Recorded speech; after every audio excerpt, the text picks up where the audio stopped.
Welcome to the Garage Movement Podcast. Garage Movement is for those who don't need or want a fancy gym. We want to be fit and still be a good mom, a good dad, a good husband, wife, grandma, grandpa, etc. We value our health and lead by example. We are action takers. We find solutions, not excuses. We focus on the positives and not the negatives. We make health and fitness a priority, and we will do whatever it takes to become a better version of ourselves. We can do it at home, on our own time, no matter the circumstances. No excuses. Hey, what's going on, everyone? Coach Marty here, bringing you another episode of the Garage Movement Podcast.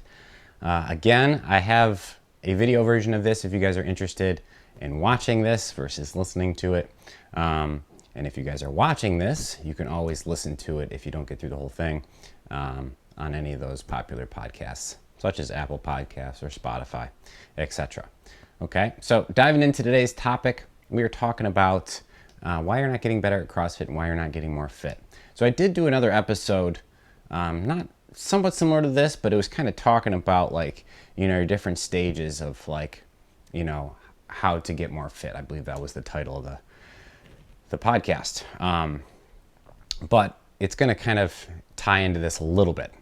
But when we're talking about the reasons why you are not getting better at CrossFit and why you're not getting more fit, it's probably because you're falling in 2 out of these 3 types of people, okay? Or at least that's kind of where you fall, right? So there's 3 main types of people that I see when it comes to being in my gym or outside of the gym, and they're just having some struggles, right? So the first type of person probably doesn't even care that much about getting better at CrossFit. So that's probably part of the reason why they're not getting better at CrossFit.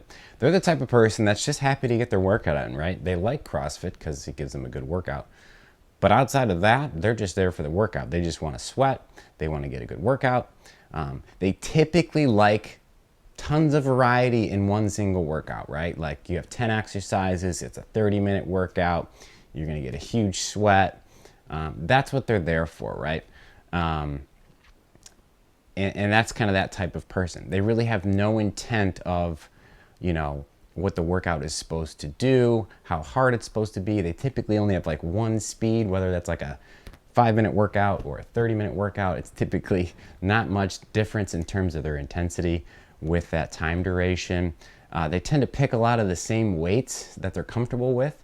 So it could be a deadlift and it could be a push press, yet they're still picking similar weights, even though your deadlift is much stronger than, let's just say, your push press overhead. So those are just some examples, but they typically just like to sit in their comfort zone and get in, get out, and do their thing. Now, there's a time and a place for that, right? I think, when you're just starting off and you're trying to get on that path to success, I think building that habit of consistency in your workouts, like being consistent with your workouts throughout on a weekly basis, monthly basis, etc., is super important for that. And that's kind of like step 1 that I was talking about in that one podcast I referenced. But so there's nothing wrong with that. But if your goal is to get more fit and to get better at CrossFit, we need to take it to the next level. So this is, I think, where most people fall, is this second person, right? The second type of person. So this person is someone that's already somewhat regular at the gym or in their garage or consistent with their workouts. But their main focus is to be the highest on the leaderboard, get the best score, try to RX the workout, try to PR all their lifts, do as much weight as they possibly can. They don't focus on the intent as much as they should. And they tend to muscle through things, that kind of thing. And some of these people even take it to the extreme of, just so they can get higher score in their workout, to be higher on the leaderboard, is to shave reps, right? They have a set of 12, they do 9 or 10. Or they're the type of person that may be compromising their form just so they can RX the workout. So for example, they see a weight let's just say it's 135 pounds on the barbell or 95 pounds for the girls. And they can do that weight, but the intent of the workout is that weight's supposed to be something they can continuously move on, whatever the movement might be or the exercise might be. There's a certain intent where they should be able to move quickly. They can't do that, but they can do the weight. So the intent of the workout may be, it's a timed workout, and the intent is for you to finish right around 8 to 10 minutes for a random example, and it takes them 15 just so they can RX. Well, they're missing the intent and the intensity of the workout by using too much weight. Now they're doing that so they can RX it, right? Or let's just say it was a 135 pound or 95 pound snatch, which is heavy for a lot of people. And since snatch is such a technical movement, they're sacrificing their form in order to get that weight and RX the workout. So you see them catching the weight right above their head and pressing it out on the top and essentially muscling it up, right? So we see a lot of that, and all that's doing is building bad habits over time, and it's never going to allow you to actually get better at that specific movement, because not only are you building bad habits, but with that mentality of always trying to push the weight versus taking a step back and working on technique and form, really can hinder in the long run. Some people will know that they're not hitting certain ranges of motion. So for example, some people, for a specific exercise, just to use another example, is like an overhead squat. So an overhead squat takes a ton of mobility and strength and balance and all this stuff. And I see it all the time where people will go too heavy with the weight, and then they can't get proper depth. And actually it's somewhat unsafe as well, because they don't have the correct mobility, and it looks like they're uncomfortable and potentially even in some pain, yet they still muscle through it just so they can be better on the leaderboard or RX the workout or whatever, even though they're not hitting the correct range of motion and their form is sloppy. Okay, so that's that second person, and I see it a lot. Now there's different levels of that. There's the extreme, which I'm kind of talking about, and then there's just some others where their main focus is maybe they do have good form and technique and all this stuff, but instead of focusing on the intent of the workout and getting the most out of the workout, they're focusing on what kind of ways can I get the fastest score possible to beat everybody else, right? Versus, focusing on the intent and personally how the workout's going to treat you, and what areas specifically in the workout could you focus on to make yourself better tomorrow and the next week. You know what I mean? So that's kind of that second person. Again, there's different levels of that. There's some extreme levels and some minor levels. Now the third person is where you want to be. The third person, first of all, is very coachable. So they like to ask questions a lot. So whether you got a virtual coach or an in-person coach, they go up to the coach, ask them specifically for them, what they need to be doing, what they should be focusing on, what weights should they use for the workout. Those are awesome, awesome things. And as a coach, I love when athletes, members, they come up and they ask questions. Or for Garage Movement members, they shoot me a message and ask specific questions for them or whatever, or they send me some videos on their technique and I can correct them virtually. Or if they're in person, they ask me to watch their form. All that stuff is the type of person that falls in that third category. They really, really focus on the intent of the workout, and they don't care that they're not RXing the workout if they shouldn't be, right?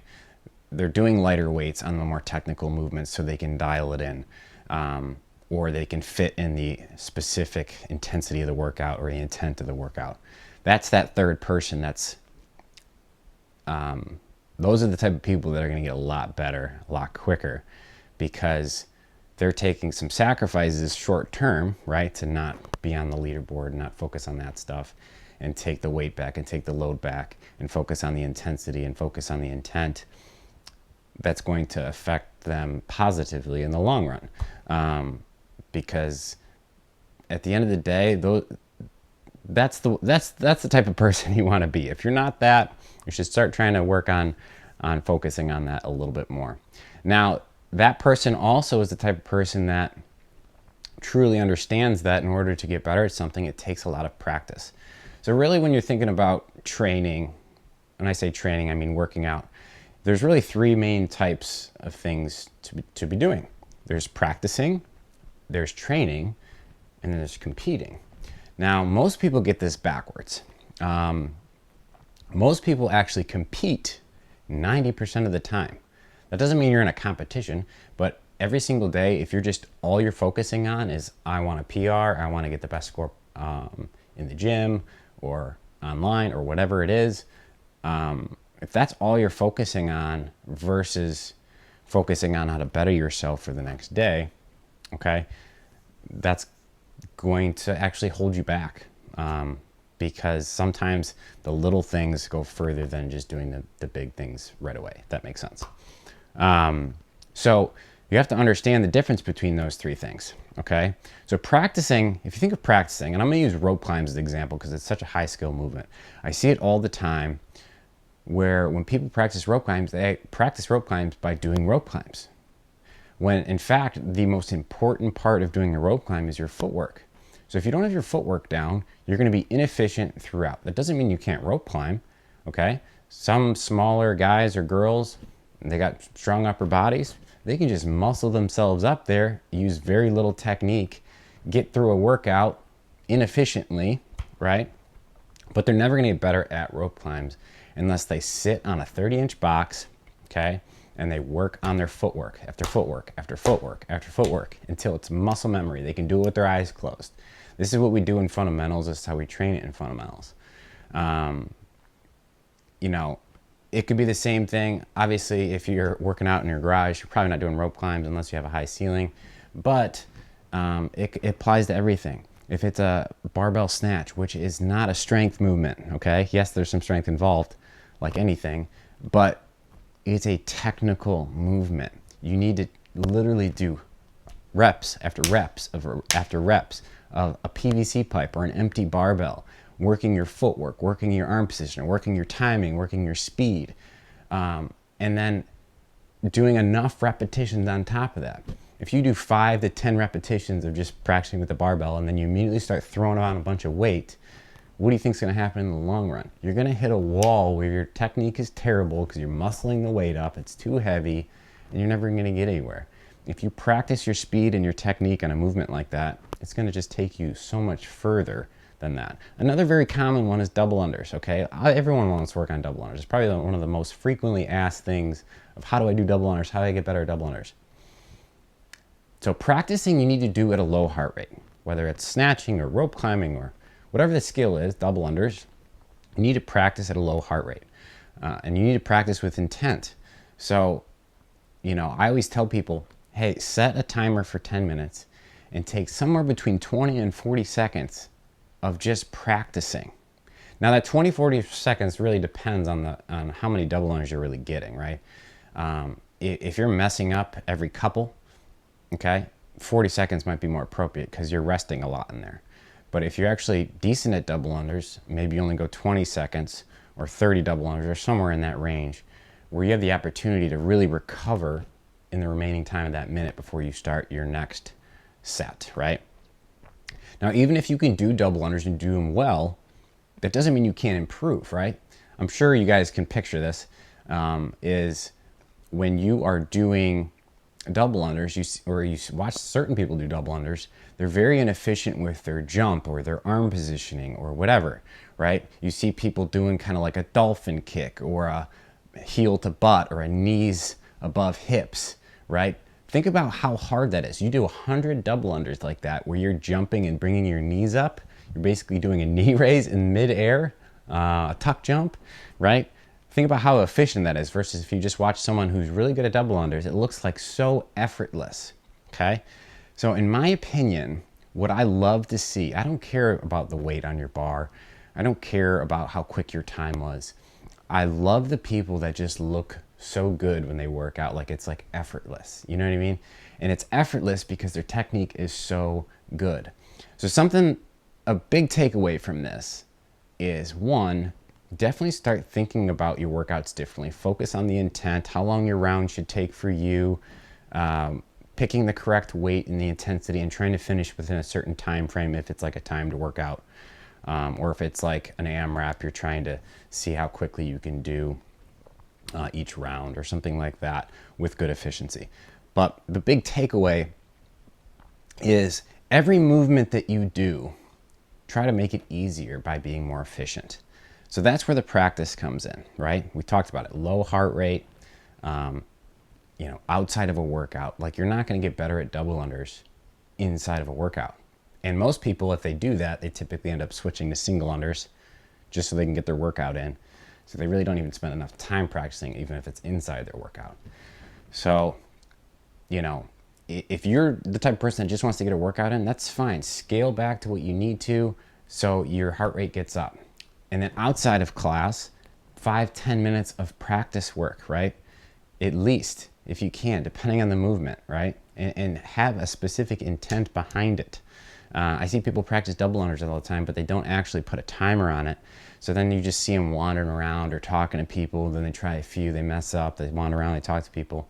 Have a game plan. So there's kind of this balance between practice and training. Now, when we talk about training is going to be on the side of like doing specific rowing intervals, for example, if you're using a rower. Specific rowing intervals that is structured around you. So basically other benchmark times. So for example, if you're doing, let's just say 8 by 500 meter row, there's a lot of programs out there that'll say, all right, you should be going at your 2K pace. And then each time we do this workout, we're going to progress and work that number down. So that's a way of training, right? We're working on your conditioning at specific intervals, and you have a specific intent. It's not 8 by 500 trying to get this fast time every single interval, right? So that's kind of what it's all about. Training is making yourself better. So those are, that could be strength things as well. Now, for those of you that go to my gym or you do garage movement, we've been doing a lot of these like random organized strengths, right? So we're just cycling through a bunch of different things right now. We're not on like 3 different movements that's the same for 6 weeks like we've done before. There's a time and a place for that.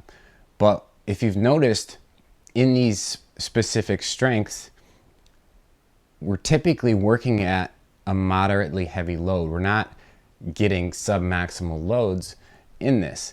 The big part of it is, hey, make sure before you add any more weight throughout these sets is to focus on your form and your technique. If you're moving well at that weight and you bump up the weight and you can still move well, that's great. But if you are sacrificing your form to do more weight to compete and get a higher weight that you can put on the whiteboard, that's not good, right? We don't want to be sacrificing. So it's always mechanics, consistency, intensity is what they teach in the CrossFit training, okay? So I'm kind of jumping all over the place, but I want you guys to understand that there is a time and a place to have fun and compete. But if that's like your main focus, then you're going to lose sight of the intent of the workout and what weights you should be doing. And those are the things that are actually going to make you better in the long run. So I'm going to wrap it up here. I may have missed a few things that I would love to talk about, but maybe I'll save that for another episode. So anyways, I hope you guys enjoyed this episode. If you have any questions on what I'm talking about or any training or anything like that, feel free to reach out. Other than that, I'll catch you guys in the next episode. If you're looking to better yourself and start working out, or maybe you want to switch things up and work out from home, then I want to invite you to try Garage Movement free for 14 days. With Garage Movement, you're going to get an app that delivers you daily workouts, even if you're a beginner. We also have options if you have zero equipment, a full home gym, or anything in between. To get your 14-day free trial, visit garagemovement.com today. Thanks for listening to the Garage Movement Podcast. This is Coach Marty, and I'll catch you in the next one.